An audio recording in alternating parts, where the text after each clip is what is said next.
This segment has been sponsored by Pro Bikes Caribe. Pro Bikes Caribe, get yours today. Before we get into today's interview, hear a little bit about the book from the author themselves. This is Recia Borelli, Trinidadian author of the book Come What May, Joe Biho. My book is set in India and the US and is a passionate story about love, loss, resilience, and all the shenanigans that sometimes ensue in these moments. It's geared towards anyone who likes to read, and Come What May, Joe Biho is available on Amazon in all formats. Greetings, listenership. Welcome to TLC Tropical Literature Creatives, the podcast where we interview authors of Caribbean heritage about themselves and about their literary works. Today we have with us Recia Borelli, author of the book Come With Me, Joe B. Ho. Correct, yes. I got it. I got it. Yeah, yeah, you did. Okay, Recia, thank you very much for agreeing to be interviewed by Tropical Literature Creatives at this time. Thank you so much for having me. Well, for those of the persons who are tuning in for the first time, can you give us a little insight as to what the book is about? It's like a passionate love story that spans two continents and touches on like love, loss, resilience, those sorts of themes. There's a bit of humor Hmm. and some shenanigans, as I like to say. Okay, okay. What I really liked about it is that even though it was a book that is falls under the genre of a young adult, the content is still pretty readable from the parts that I did read. Yeah, I mean I figure, look, anybody can read the book, that's to me the whole point. Like sometimes I find like genres kind of keep you like in a little box. Hmm. Hmm. But I don't think it's necessarily geared just for like one sort of age group. I think it's anyone can read it. Yeah, yeah, I agree with that. Well, seeing that you would have said that, can you give us a bit more details as to what was your inspiration for writing Come What May, Joby? Who, like, what sparked the idea for this tale of love, loss, and resilience? I was doing a creative writing class at NYU, New York University, and one of the assignments we had to write like an outline of three different stories. And this was one of them. And then, I just decided to kind of take it further and see what happens. And here we are. Come what may, Joe B. Ho was born. Interesting. One of the things that I thought was interesting is your background because you have roots in Trinidad and Tobago, and your book it spans it spans India as well as the United States. I mean, you could have gone anywhere with this story, but what would have affected your choice as to these areas for the setting of the book? I love Bollywood. And I love Hindi. And so I figured it'll be really cool to have a book based in India and like in Boston. I spent a lot of time in Boston growing up, and so I figured it'll be kind of cool to have a book based there and have the characters of being Indian descent and being Hindu. I thought that would be kind of cool. Yeah, I think it was, and I like how you mentioned that the Bollywood aspect because if you're from Trinidad, we grew up on Indian movies on a Sunday afternoon, and Right. if I'll be honest, I actually became a better reader because of it, because of the subtitles. You had to follow when the persons were talking, and over time I became pretty good at it, and lo and behold, it translated into my reading as well. So look at that, look at Yeah. that. And it's odd because I didn't watch a lot of Indian movies growing up. In fact, my first Indian movie was My Name is Khan, which I watched probably like I think 2011. So Wow.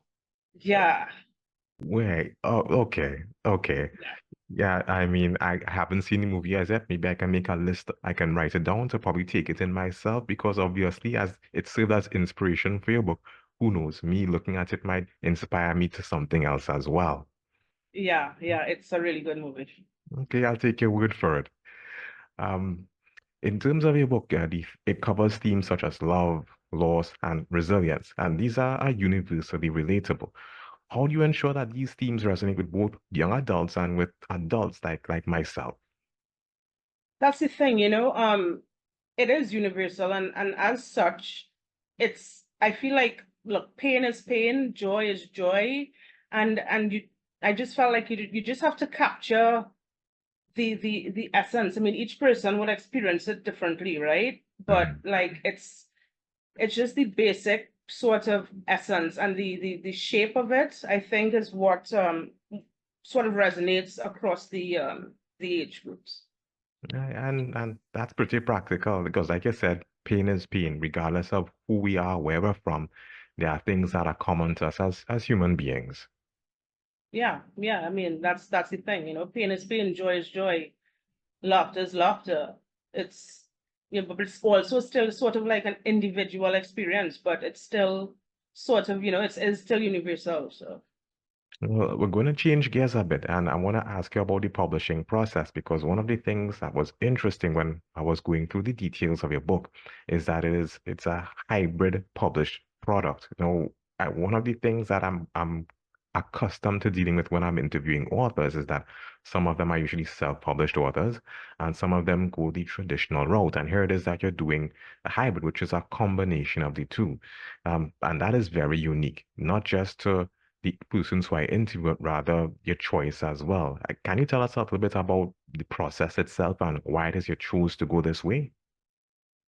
um it was kind of overwhelming trying to figure out, oh, how to get an agent and which would be the best agent and which publishing house and that sort of stuff. And I didn't want the essence of my book to be compromised, right? Like I put my soul into that. And so I didn't want anybody telling me, oh, do this, or do that, or change this, or change that. So I figured I would retain more control with the hybrid approach. So I was still able to do what I want and have the guidance of the publishers. So that worked to my advantage, and it was, you know, more affordable than going the traditional route. And so for the time, that was most appropriate for me. Okay. I mean, that sounds like a really good course of action to take because, again, when I'm talking with different authors, persons who go the self-publishing route, just like yourself, they maintain that control. They want to make sure that certain things are not removed from their writings. And at the same time, here it is, you're saying that you also have the guidance of a publishing house in in doing the publishing process. And with self-publishing authors, a lot of them, there's a learning curve for that. But obviously, with you, you had the guidance, you had like professional experience and everything on your side to get that product out. And that was a good decision from the sound of like some of the sound of things. Yeah, it was. I mean, the week before the book came out was very stressful, but and I was kind of starting to freak a bit, but it worked out. It worked out in the end. You got my attention there because yeah, I mean, stressful in what way? Is it that last minute changes have had to get made or anything like that? Well, they were trying to get me to make changes, which I was not having. Like they wanted to like change the title, so that was just not happening.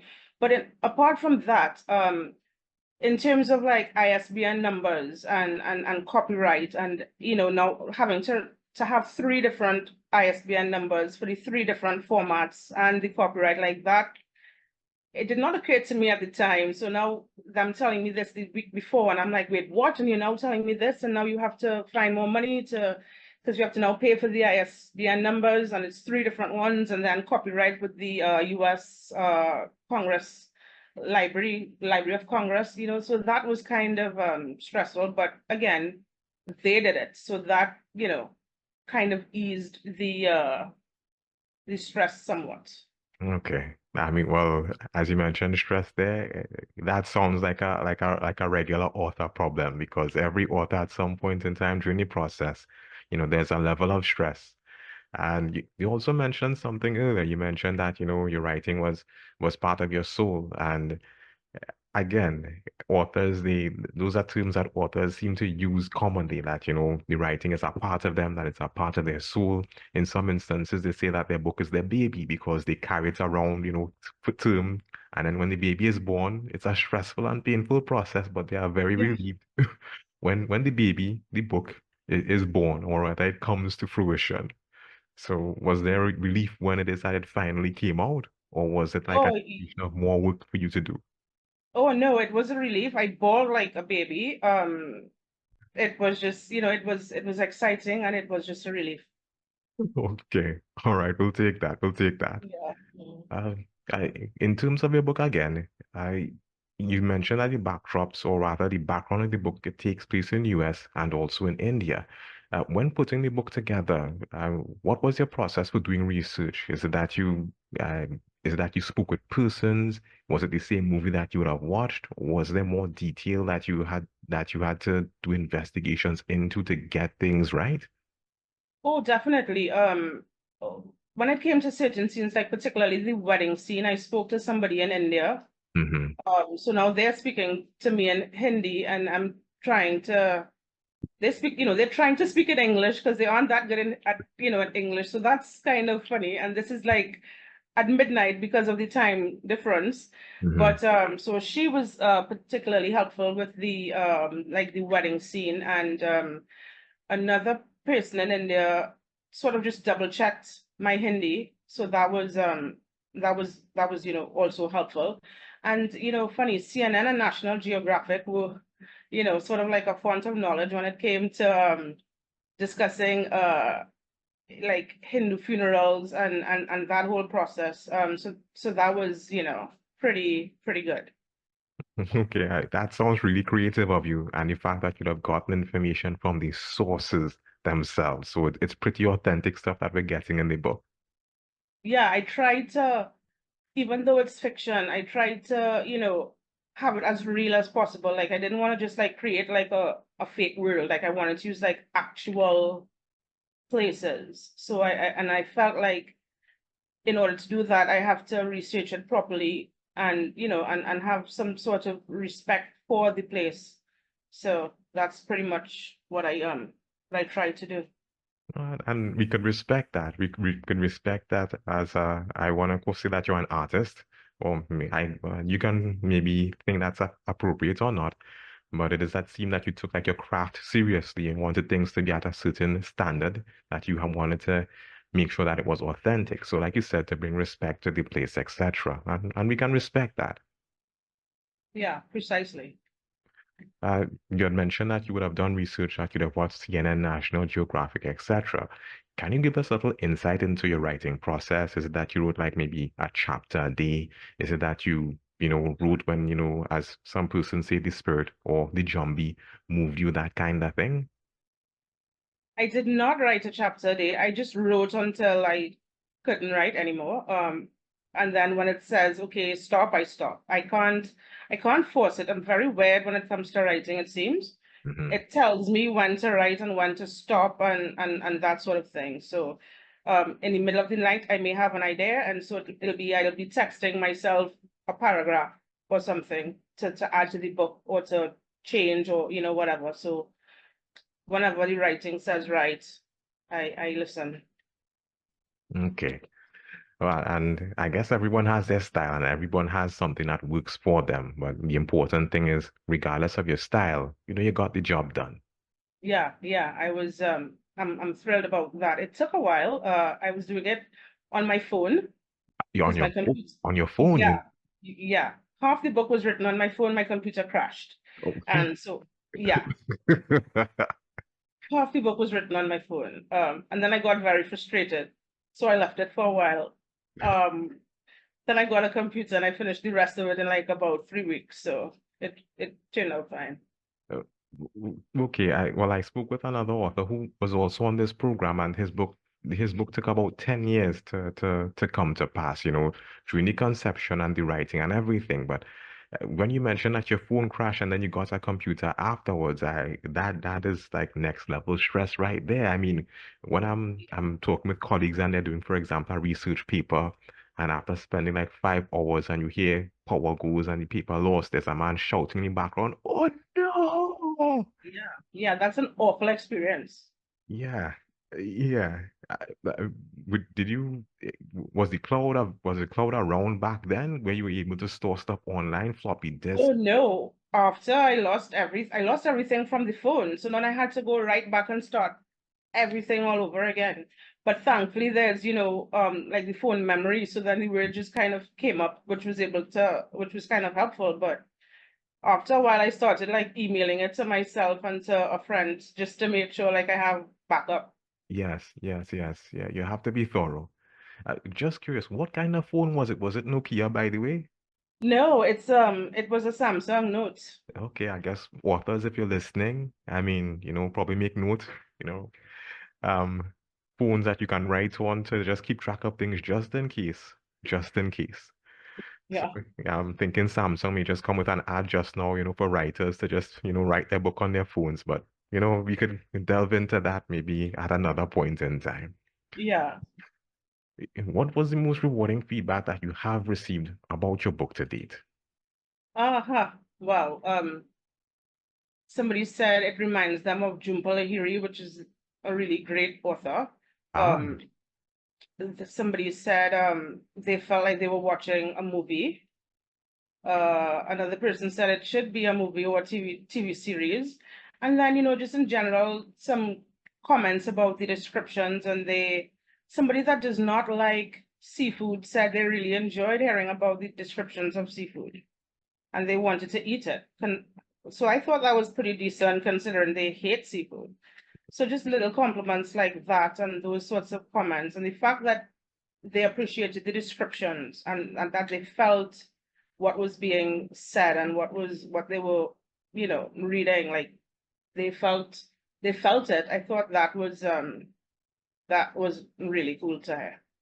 and I guess that speaks to your skill as a writer. I mean, if it is that there are persons who do not like seafood and they like your descriptions and it has them interested, I guess that your level of skill is up there. I was shocked to hear that. Uh, what was the reception? I remember you had mentioned that the idea came about when you were doing a project for a course that you were doing before. Um, Mhm. when the book finished, did you go back to maybe your lecturer or other persons who you did the course with and just share with them, that, what you were working on, you actually took it a bit further and actually developed it into a book? I did.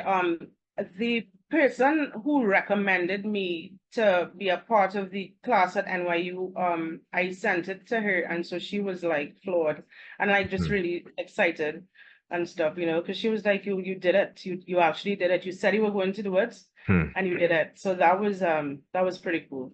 Yeah, yeah, there's a level of respect that comes with that with people who do what they say. Yeah, I mean, it didn't happen overnight, but I did it. So that's pretty much all that it boils down to, I feel. Okay. I mean, your book seems to have had like an effect on persons who would have read it. Um, and some persons would have said that, it should have been developed into like a TV series or a movie.